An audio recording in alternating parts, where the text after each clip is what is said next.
Hey guys, if you're watching this, you've stumbled onto part one of a two-part mini lesson that is specifically designed to get you ready for the kind of research I'm hoping you apply to the last essay of the semester. Whether you're in the EN 100, this is applicable to the qualitative investigation essay. If you're in the EN 102, even better. This is maybe a little bit more geared towards the STEM field. In either case, you're going to get exactly what I'm looking for on this last essay. We're going old school today, so I'm literally going to have a clicker in my hand and I'll be pointing at the screen, like a weatherman.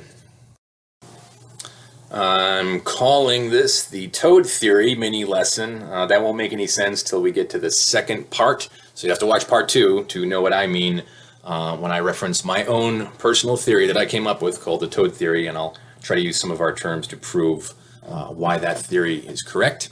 This can be used as one of your 10-point homeworks. And if you're paying attention, you may figure out this is a pretty easy assignment. I embedded a little writing exercise, should take you 5 minutes. So if you want to watch the lesson, take the time to go through it, and then submit your writing responses to me. Totally happy giving you some credit towards the 15 assignments.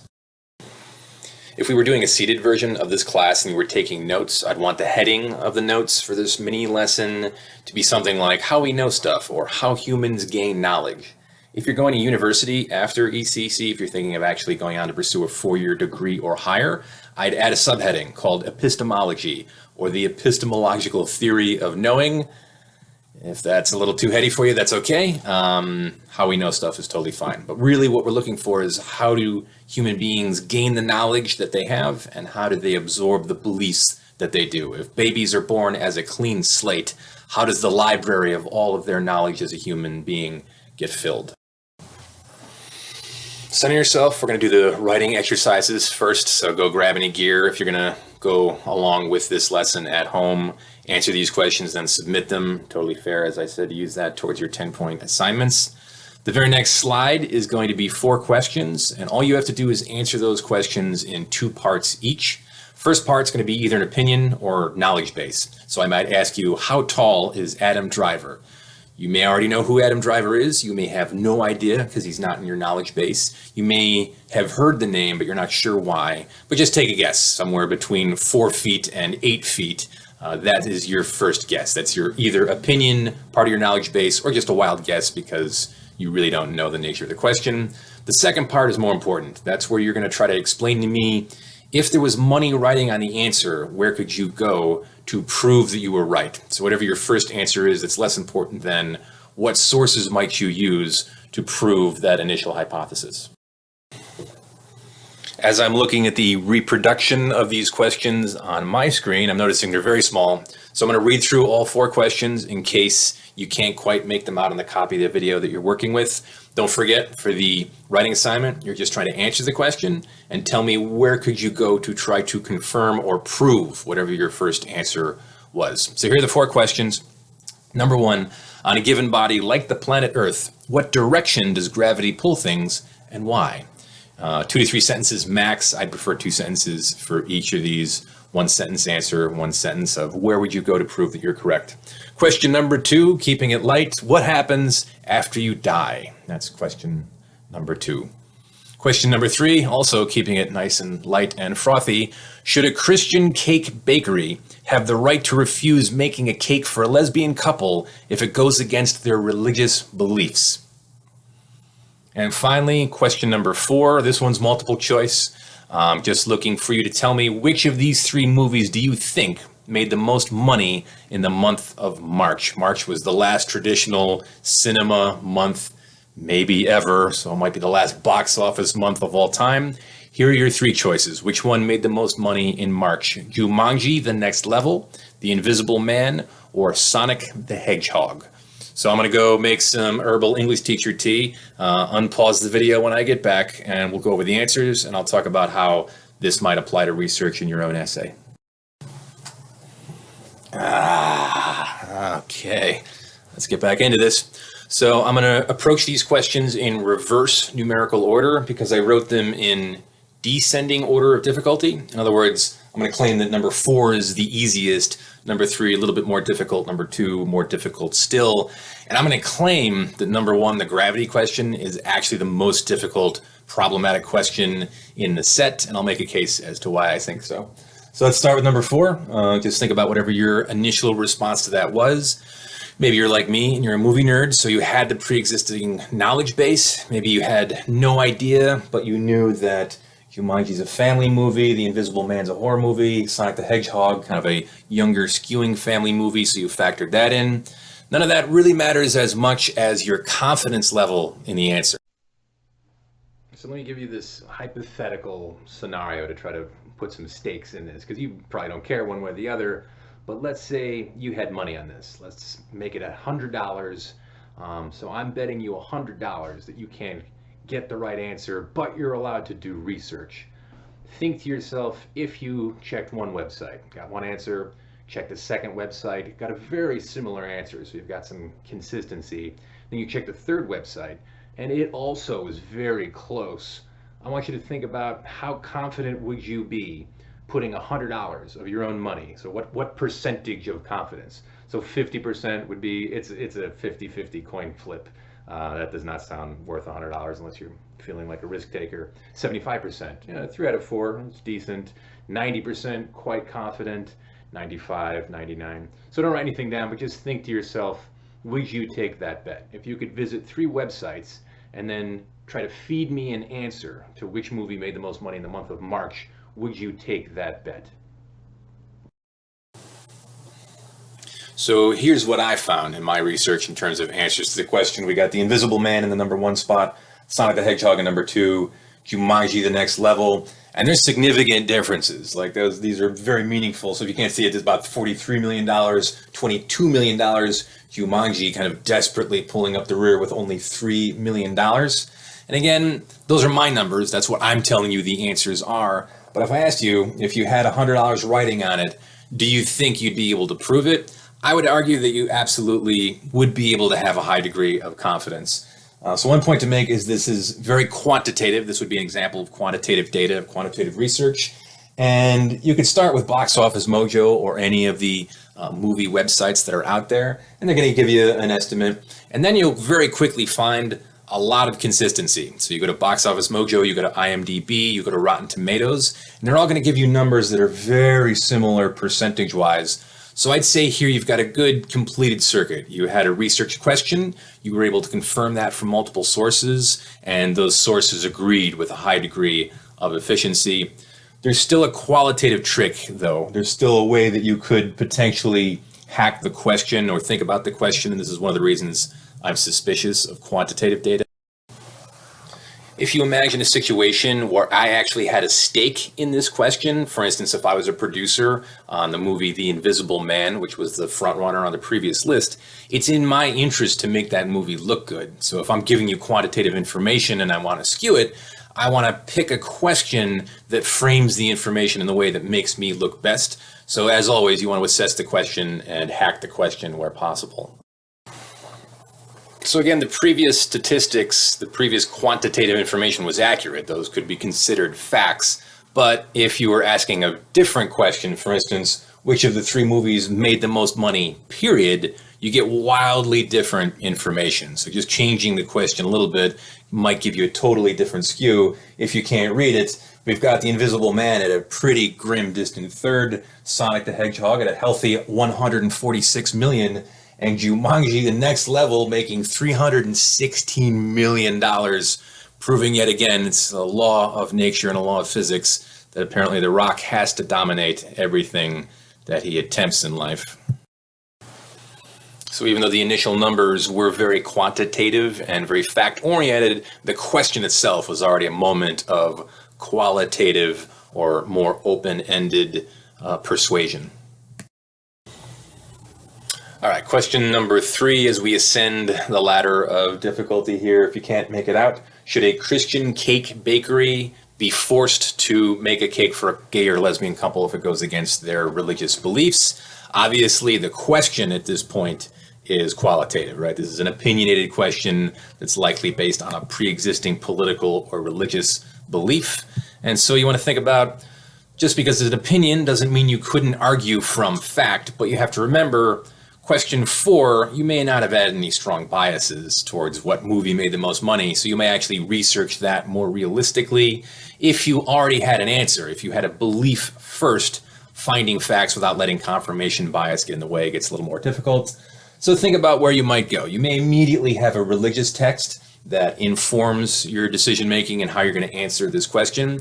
For either essay, either the EN 100 or the EN 102 Jurassic Park essay, that's totally fair. You could let me know how you're using a religious text to be one component of a larger and more complex argument, or weaving together some more complex ideas. But don't just stop there. You might be able to bring up some wedding stats. You might, for instance, find out that gay and lesbian couples tend to get divorced at a much lower rate than their heterosexual counterparts. You also might be able to find some legal documents.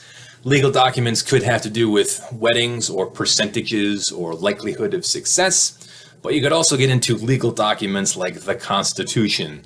So the Constitution as a legal document has concrete laws built into it, but of course those were grown out of very qualitative ideas and notions of democracy, freedom, and independence.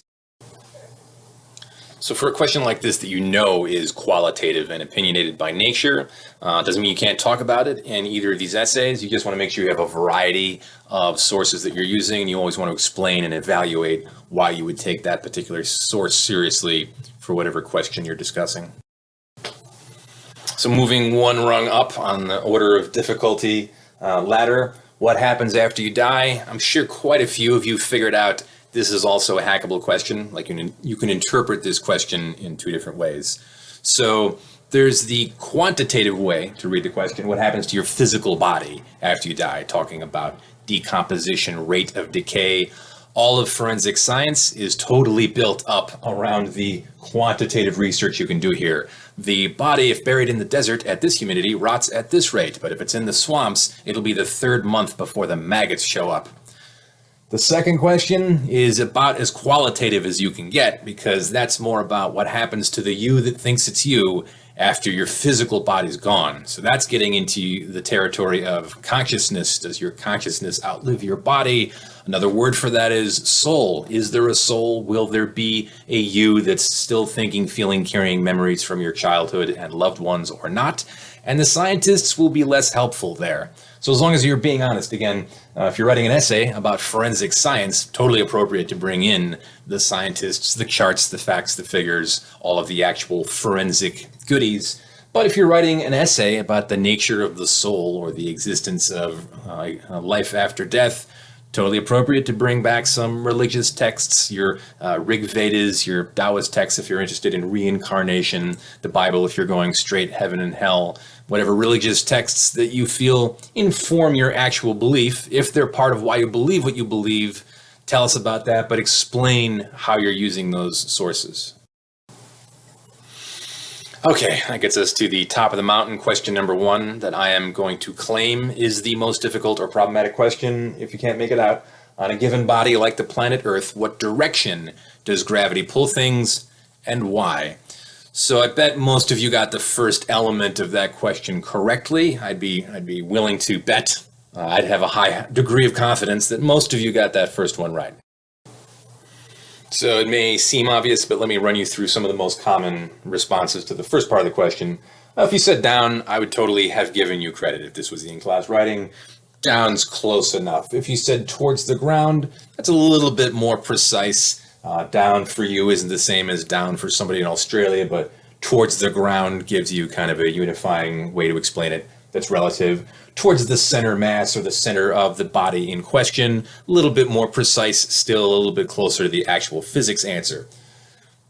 The fact that most of you got that right is important, but remember back to the 4th question. I asked you, if you had to prove which movie made the most money, how much would you be willing to bet that you were right? In other words, what's your level of confidence that you are actually correct about this answer? So let me just pose that to you. You don't have to write this down, but in your head think, if you had to bet money, knowing that you could lose it, how much money would you actually bet that you could prove that this is actually true, that on a body like the planet Earth, mass pulls things towards the center of itself?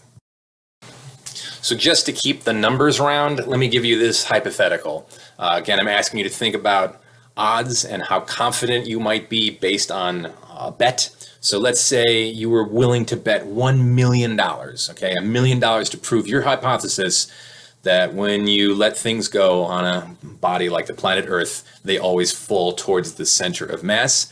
That's actually something that you could test as an individual. And we're going to run a science experiment right now and see if that is in fact true. And again, there's $1 million riding on this experiment.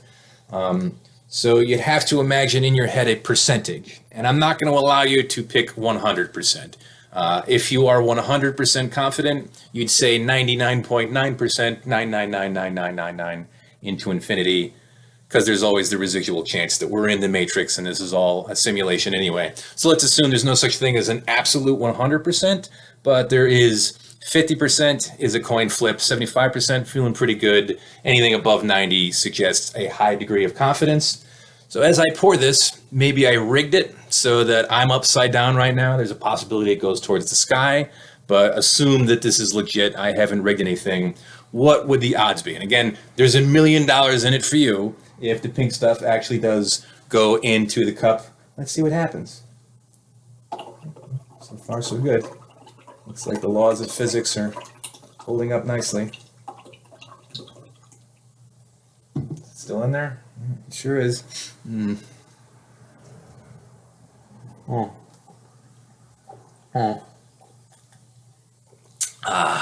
Delicious.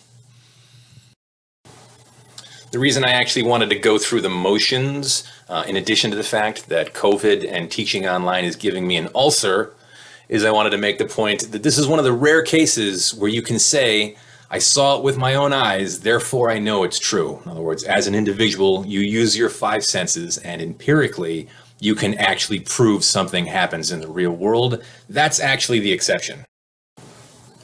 Just as a side note, the reason I said 99.999 is anytime you hear somebody say, I know it's true because I saw it with my own eyes, I was there, immediately call to attention the idea that the least reliable evidence to be brought in a court case is eyewitness testimony.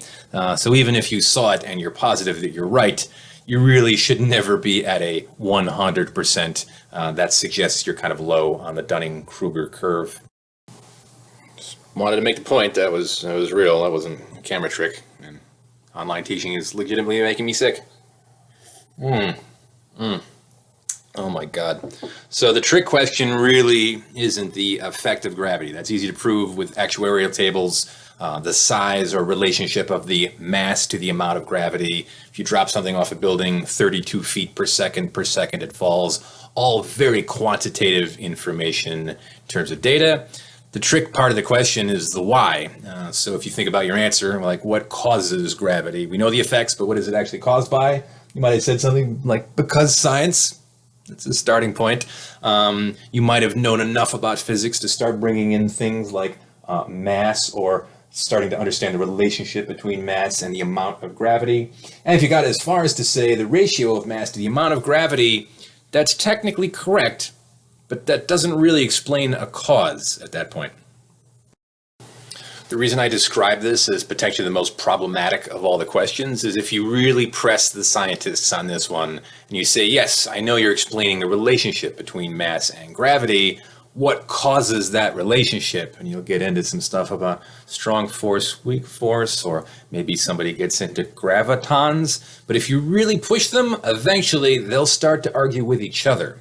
In other words, the answer to the question of what the effect of gravity is very quantitative. If you really push on the cause of gravity, it actually gets surprisingly difficult and therefore qualitative. You'll find that scientists argue amongst yourselves. So just like with all the research you're doing, even the quantum physicists are having to make choices about who they trust and for what reasons. So they have to evaluate and justify information that they're using or information that they're sharing with others. So as we get close to wrapping up the first part of the two-part mini lesson, one point to make is that all sources are fallible because they were all filtered through humans by definition. So if you're looking at a piece of quantitative data, immediately you have to assume how many human brains that went through, either prejudiced or unprejudiced. So you always want to be suspicious of data. You've heard me say it before because it's one of the foundational themes of the course.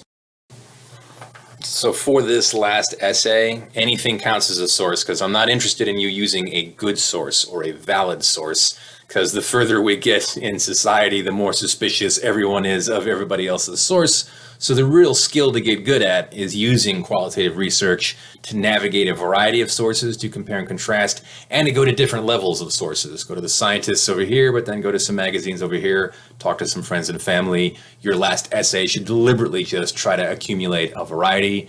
There is no impulse to get good sources. I'm interested in how you describe, evaluate, and justify the sources that you use in the essay. So as we close out part one of the two-part mini lesson, I want to end with a quote. It's actually a tweet, and this tweet is from, I don't think you'll be able to make out the logo because of the brightness contrast in the camera, but this is a tweet from Steakums, which is a mail-order frozen meat company. I'll say that one more time. I'm going to end with a quote from Steakums mail-order meat company because we're living in upside-down times, but it essentially says everything I'd like to say about this unit and maybe even this course in a way that's probably better than I ever would anyway. So let me close out with this. Critical thinking is not a singular skill.